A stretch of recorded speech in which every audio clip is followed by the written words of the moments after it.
Before we begin, a word of caution. The stories you're about to hear are not for the faint of heart. These accounts contain references to psychological distress, supernatural encounters, and situations that blur the line between reality and nightmare. Viewer discretion is strongly advised. Imagine a moment of pure terror, a memory so chilling that it haunts you long after the experience has passed. What if I told you that the most horrifying journeys don't always happen in dark alleys or abandoned houses, but during what should be the most innocent of adventures, a simple school trip? For 23 years, I coordinated school expeditions across some of the most remote and challenging terrains. I've seen countless groups depart with excitement, maps carefully folded, backpacks laden with hopes and expectations. But not all of them returned the same way. Some came back, changed, broken, haunted. My name is Dr. Elizabeth Hartley, and I've collected stories that the education boards would prefer remain untold. Tales of school trips that transformed from educational adventures into nightmarish journeys that defied explanation. Each story is meticulously verified, each account corroborated by multiple witnesses. These are not mere campfire tales or urban legends. These are true encounters that challenge everything we understand about reality. The human mind is a fragile construct. We believe we understand our world, we convince ourselves that we're safe, that logic prevails. But the stories I'm about to share will make you question everything you thought you knew about safety, about boundaries, about the thin veil that separates our perceived reality from something far more sinister. School trips are supposed to be about learning and fun, but sometimes they become journeys into the unknown. Today, we'll explore 5 true accounts that will make you think twice about ever stepping onto a school bus again. These are not just stories, these are warnings. Our channel, is built on a foundational commitment to authenticity. We don't sensationalize, we investigate. Each story is a carefully researched account, stripped of unnecessary dramatics, focused on the raw, psychological impact of these extraordinary experiences. We speak directly to those who crave more than cheap thrills. Our audience is intelligent, curious, and unafraid to confront the unknown. Young adults between 18 and 35 who understand that true horror lies not in grotesque monsters, but in the subtle disruption of our most basic assumptions about safety and reality. These stories are more than just accounts of supernatural encounters. They are profound explorations of human vulnerability, of the moments when our carefully constructed worldview shatters in an instant. We aim to create an immersive experience that lingers long after the video ends. Some stories aren't meant to be told. Some secrets are buried so deep that their mere utterance can send tremors through the fabric of reality. The story of the Cascade Ridge High School Science Club is one such narrative, a terrifying descent into an abyss of inexplicable horror that defies all rational understanding. It was meant to be a routine geological expedition. 6 brilliant young minds from Cascade Ridge High, led by their faculty advisor, Dr. Jonathan Harris, ventured into the remote wilderness near Mount Baker, Washington. Their mission was straightforward: conduct a comprehensive geological and ecological survey of an isolated mountain region. Nobody could have predicted the nightmare that would unfold. Rebecca Chun, the club's president, was always meticulous in her planning. A natural leader with a sharp scientific mind, she had carefully mapped out every detail of their expedition. GPS devices were charged, satellite phones tested, emergency beacons packed. They were prepared for every possible scenario, or so they believed. The first signs of something being wrong were subtle. Almost imperceptibly, their GPS devices began to malfunction, showing impossible locations. Satellite phones produced strange, garbled static that seemed to whisper rather than crackle. But these were young scientists, trained to seek rational explanations. They pressed on. The abandoned lodge stood as a monument to forgotten scientific expeditions. Built in the 1920s, its wooden structure seemed to breathe with a life of its own. The moment they stepped inside, An unnatural cold permeated their bones, a cold that felt more like a presence than a temperature. Emily Winters, their cartography specialist, was the first to notice the impossible. The interior dimensions defied logic. Rooms seemed larger from the inside than the exterior of the building could possibly contain. Corridors twisted in ways that challenged mathematical understanding, leading to spaces that shouldn't exist. In the basement, Tyler Rodriguez discovered an old journal. Its pages were yellowed, the ink faded, but the words burned with an unsettling intensity. The previous occupants, a geological research team from 1937, had been studying something they refused to name directly. Cryptic entries spoke of a presence, a consciousness within the mountain itself that watched, remembered, and judged. Dr. Harris was the first to vanish. One moment he was there, reviewing soil samples with scientific precision. The next, nothing. No sound, no trace. Just an impossible absence that sent waves of terror through the group. Within hours, Liam O'Connor disappeared similarly. His sleeping bag untouched, his GPS beacon showing no movement. The remaining students discovered that escape was impossible. Doors that once opened now led to impossible corridors. Windows showed landscapes that couldn't exist, Tillian terrains that shifted and breathed. Time itself became fluid, unreliable. Minutes stretched into hours, hours contracted into moments. Of the 6 who entered the lodge, only 3 would emerge: Rebecca, Emily, and Tyler, but they were irrevocably changed. Medical examinations revealed extraordinary neurological anomalies. Scans showed synaptic patterns that defied current scientific understanding. Their memories fragmented and reconstructed themselves in ways that challenged everything known about human consciousness. The official report was a clinical dismissal, hiking accident, disorientation due to extreme mountain conditions. But those who knew the truth understood something fundamental had been violated during those days in the mountains. Years later, Rebecca would speak in hushed tones about that expedition. "Some places are not meant to be discovered," she would whisper, her eyes holding a haunted depth. "Some secrets are buried for a reason." What truly happened in that abandoned mountain lodge remains unknown. Was it a geological anomaly? A supernatural encounter? A breach between dimensions? The mountain keeps its secrets, and the survivors are left with nothing but fragments of a truth too terrifying to comprehend.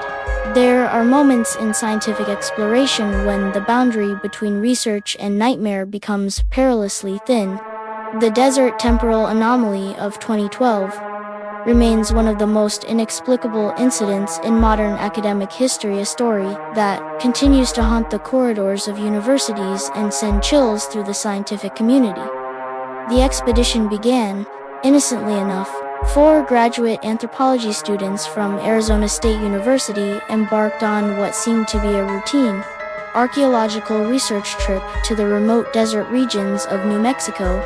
Maria Santos, the team leader, was a brilliant doctoral candidate specializing in indigenous archaeological patterns. Her colleagues David Chen, Kendra Williams, and Michael Rodriguez were equally passionate about uncovering the hidden histories of ancient civilizations.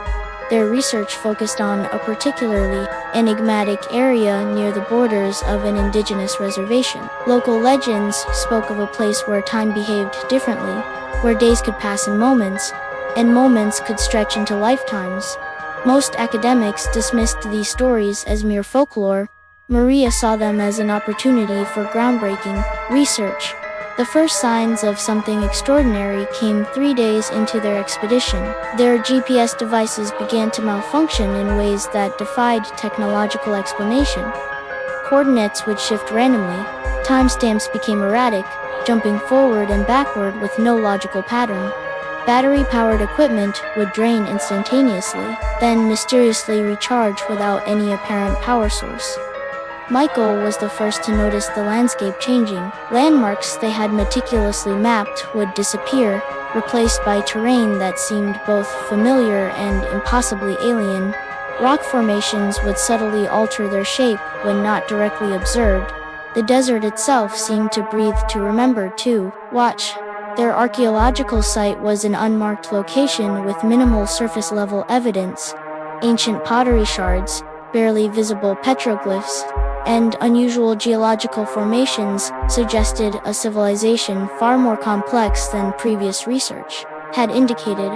But something about the site felt wrong. The very air seemed charged with an unnatural potential attention that made the hair on their necks stand perpetually on end. On the fifth night, David disappeared. One moment he was reviewing field notes by the campfire, the next nothing, no trace, no sound, just an impossible absence that sent waves of terror through the remaining team. The most disturbing aspect was their subsequent discovery. David's field journal showed entries dated months into the future, written in his handwriting, describing events that had not yet occurred.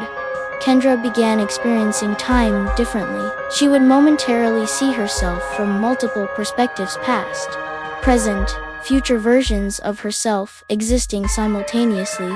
Her field notes became a terrifying mosaic of fragmented realities, describing encounters with versions of herself that could not exist. Communication with the outside world became increasingly impossible. Their satellite phones would occasionally connect, but the voices on the other end spoke of dates that made no sense. Sometimes they would hear themselves speaking, reporting their own disappearance weeks before it happened. When rescue teams finally arrived, only Maria remained. She was found in a state of extreme psychological shock, her mind seemingly fractured across multiple temporal planes. Her field notes, a combination of scientific documentation and increasingly desperate personal accounts, became the primary source of understanding what had transpired. Scientific analysis of their equipment and Maria's documentation revealed impossible data, timestamps that contradicted each other, photographic evidence showing the team in multiple locations simultaneously, geological samples that seemed to exist in multiple states of composition. The official report was a masterpiece of bureaucratic obfuscation. Extended field research complications, psychological stress, environmental disorientation, but those who read between the lines understood something fundamental had occurred, a breach in the very fabric of reality. Years later, Maria would speak rarely about the incident. When she did, her words were cryptic. "We discovered something," she would whisper, "something that was never meant to be found. The desert remembers, and some memories are better left undisturbed." To this day, 3 of the 4 team members remain unaccounted for. David Chen is listed as missing. Kendra Williams exists in a state of temporal flux, occasionally appearing in medical records from different years, and Michael Rodriguez, his existence seems to flicker between confirmed and impossible. The desert keeps its secrets, and some mysteries are never meant to be solved. Asterisk. Some encounters cannot be explained. Some memories cannot be erased.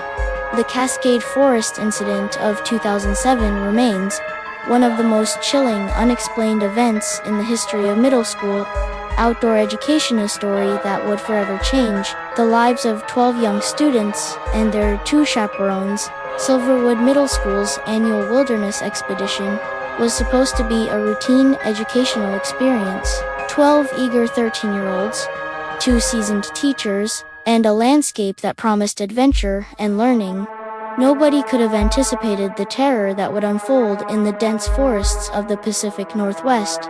Mr. Thomas Green, the science teacher, and Ms. Alina Rodriguez, the school's outdoor education coordinator, were experienced wilderness guides. They had led countless expeditions, navigating through challenging terrains with a combination of professional skill and carefully maintained safety protocols. This trip seemed no different, at least initially. The first night in the wilderness was unusually quiet. Too quiet. The typical forest sounds, the rustle of leaves, the distant calls of wildlife were conspicuously absent. The students noticed at first. Whispers began to circulate around the campfire about an unnatural stillness that seemed to press against their ears like a physical weight. Jake Martinez, one of the more observant students, was the first to notice the strange markings. Carved into the trees surrounding their campsite were symbols that defied easy categorization. They weren't Native American petroglyphs, nor were they modern graffiti. They seemed to pulse with a life of their own, shifting subtly when viewed from the corner of one's eye. The first disappearance happened quietly. Emily Chen, a quiet girl known for her love of nature photography, simply wasn't in her sleeping bag during the morning headcount. No sound of movement, no trace of struggle, just an impossible absence that sent waves of panic through the group. As the day progressed, the forest began to behave in ways that defied natural logic. Paths the students had carefully marked would inexplicably change, landmarks would shift. The GPS devices carried by the teachers began to malfunction, showing impossible locations and terrain that did not exist on any map. By the second night, 2 more students had vanished, Michael Rodriguez and Sarah Johnson.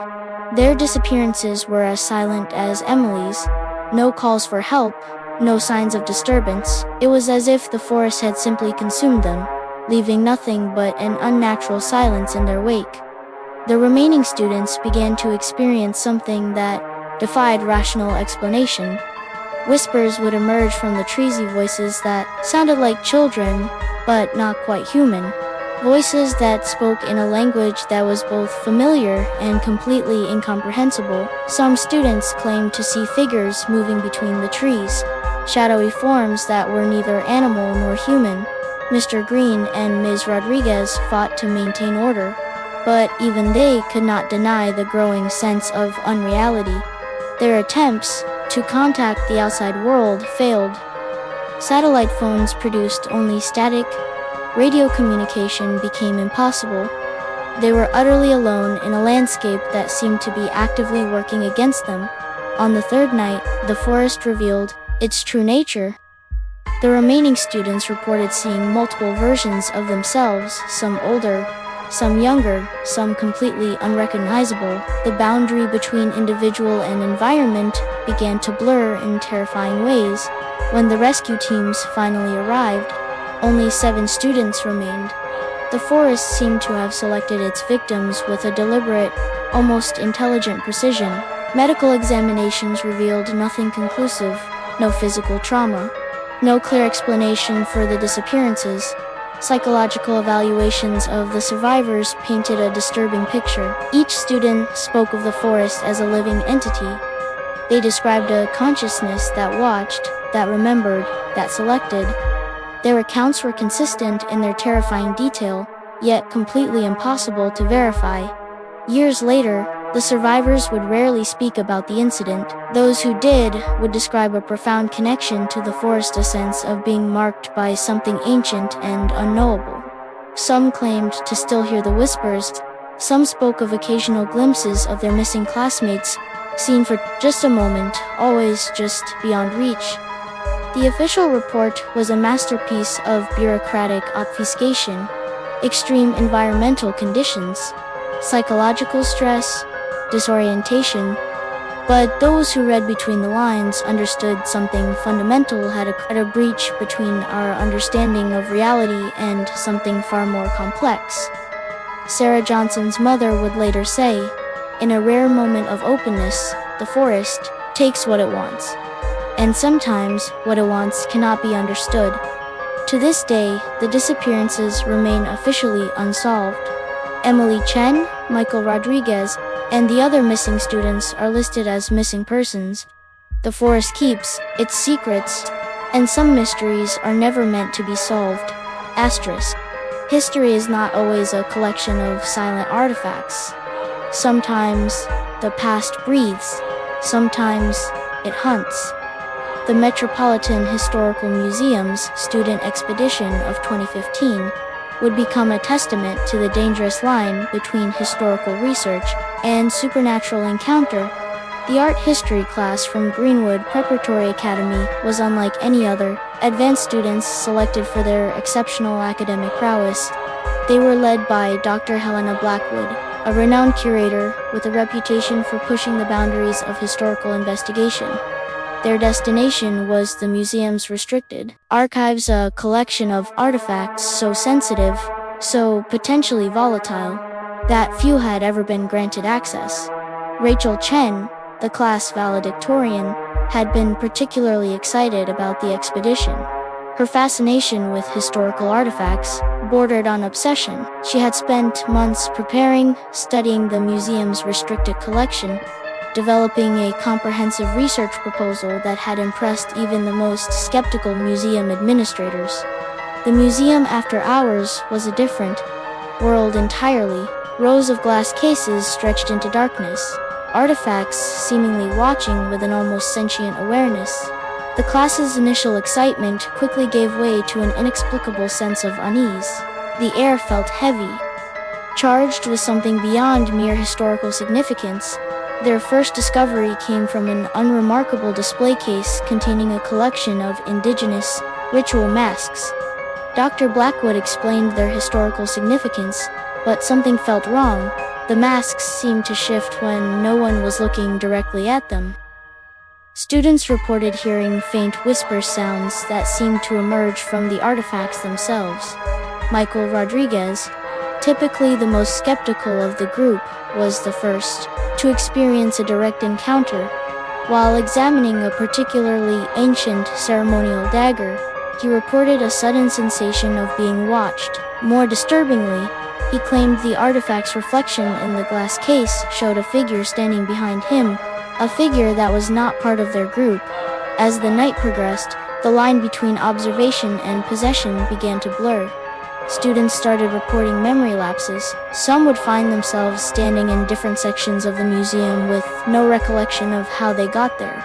Personal journals found later described fragments of memories, historical events experienced as if they were living them. Dr. Blackwood's behavior changed subtly at first.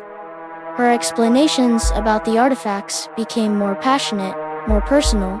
She spoke of the objects as if they were living entities, as if they possessed a consciousness that extended beyond mere historical significance. Her eyes would occasionally glaze over, her voice taking on a tone that was decidedly not her own.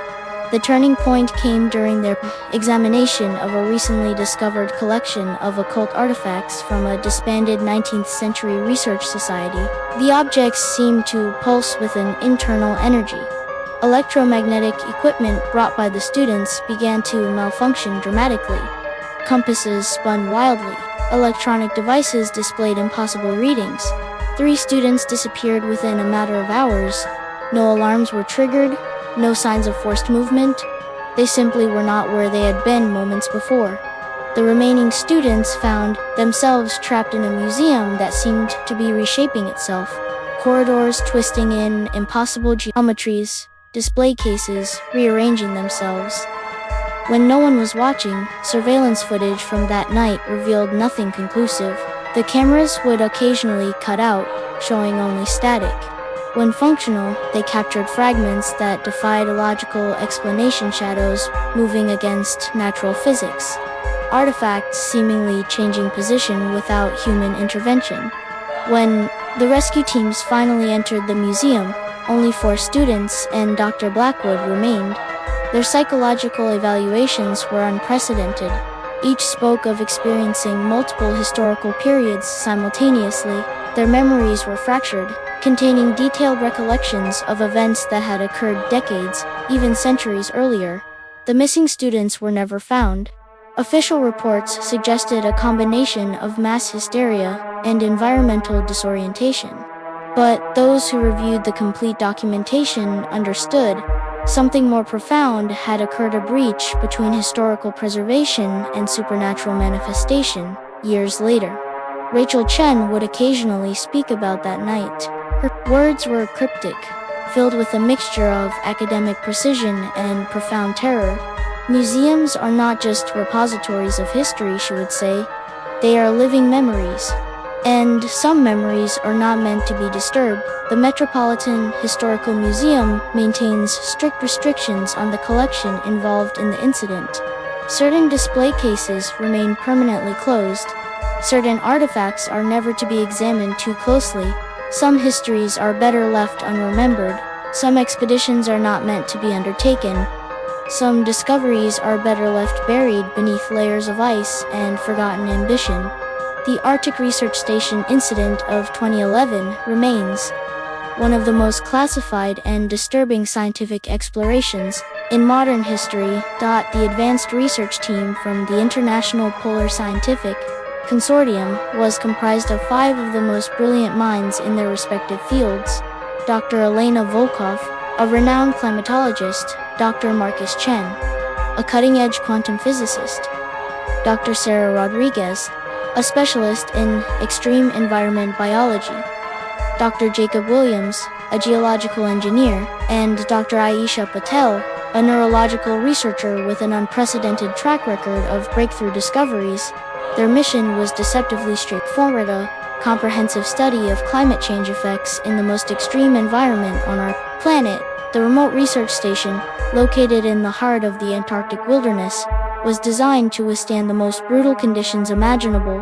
What they discovered would challenge everything humanity understood about survival, consciousness, and the very nature of reality. The first anomalies appeared subtly.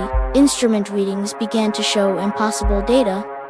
Geological sensors detected vibrations that defied natural explanation. Rhythmic, almost purposeful movements deep beneath the ice. Temperature fluctuations occurred in patterns that suggested an intelligence beyond random environmental changes. Dr. Rodriguez was the first to notice something fundamentally wrong with the surrounding ecosystem. Biological samples collected from the ice showed cellular structures that did not conform to any known life form. Organisms that seemed to exist in multiple states simultaneously, part organic, part something entirely unclassifiable. Communication with the outside world became increasingly fragmented. Satellite transmissions would carry fragments of conversations, some from the present, some seemingly from different time periods, fragments of discussions that had not yet occurred, mixed with historical records that should have been impossible to access. Dr. Chen's quantum research took an unexpected turn. His experiments with particle entanglement began producing results that challenged the most fundamental understanding of physical laws: particles that existed in multiple locations simultaneously, quantum states that suggested the possibility of consciousness existing beyond traditional dimensional limitations. The psychological impact was immediate and profound. Team members began experiencing shared hallucinations, visions of a civilization buried beneath the ice, glimpses of structures that should not exist, memories of events that had not happened, yet felt more real than their current reality. Dr. Volkov's climate data revealed something truly terrifying. The ice was not just a passive environment, it was recording, remembering. The geological layers contained not just a history of environmental changes, but what appeared to be a form of memory, a consciousness that extended far beyond human comprehension. Disappearances began with a horrifying precision. Dr. Williams vanished during a routine geological survey, one moment visible on their tracking systems. The next, simply ... gone, no trace, no sound. Just an impossible absence that sent waves of terror through the remaining team. Dr. Patel's research took a dark turn. Her neurological studies suggested that the human mind was not a closed system, that consciousness could be influenced, invaded, reshaped by something beyond our current understanding. Her final journal entries spoke of a presence, something ancient, something waiting beneath the ice. When the rescue team finally arrived, only Dr. Chen remained. His condition defied medical explanation. His brain scans showed activity that suggested he was simultaneously present and absent, memories that flickered between multiple realities, a consciousness that seemed to exist in fragments. The official report was a masterpiece of scientific obfuscation: extreme environmental stress, psychological breakdown, communication difficulties. But those who read between the lines understood something fundamental had occurred, a breach in our understanding of reality itself. Years later, Dr. Chen would occasionally speak about that expedition. His words were cryptic, filled with a mixture of scientific precision and profound terror. "We are not alone," he would say. "And what waits beneath the ice is something we are not prepared to understand." The research station was permanently sealed. The collected data classified at the highest levels of international scientific governance. Some discoveries are too dangerous to be shared. Some mysteries are better left unexplored. The ice remembers, and some memories are never meant to be revealed. Listener, reader, seeker of truth, you who have just witnessed these fragments of terror, these glimpses into the impossible, know this: these stories are more than mere entertainment. They are warnings. Every click, every share, every moment you spend with Verified Whispers is a step into a world that exists just beyond the veil of our comfortable reality. We are not storytellers, we are documentarians of the unknown, collectors of memories that refuse to be forgotten. The 5 stories you've just experienced are not fiction. They are carefully documented accounts that challenge everything you believe about safety, about understanding, about the very nature of existence. Each narrative is a puzzle piece, a fragment of a larger, more terrifying truth that waits to be uncovered. But we cannot do this alone. Verified Whispers is more than a channel. It's a community of truth seekers, of those brave enough to look into the darkness and demand answers. Those who understand that the most terrifying monsters are not the ones with teeth and claws, but the ones that live in the spaces between our understanding. What you can do: subscribe, but understand that this is not a simple button press. This is a commitment, a promise to keep your mind open, to challenge what you think you know. Share these stories, not because they are entertaining, but because they are necessary. Because each share is a warning, each view is a light pushed against the encroaching darkness. Investigate. We want your stories, your experiences, those moments you've buried deep, those memories that make no sense, the encounters you've been too afraid to speak about.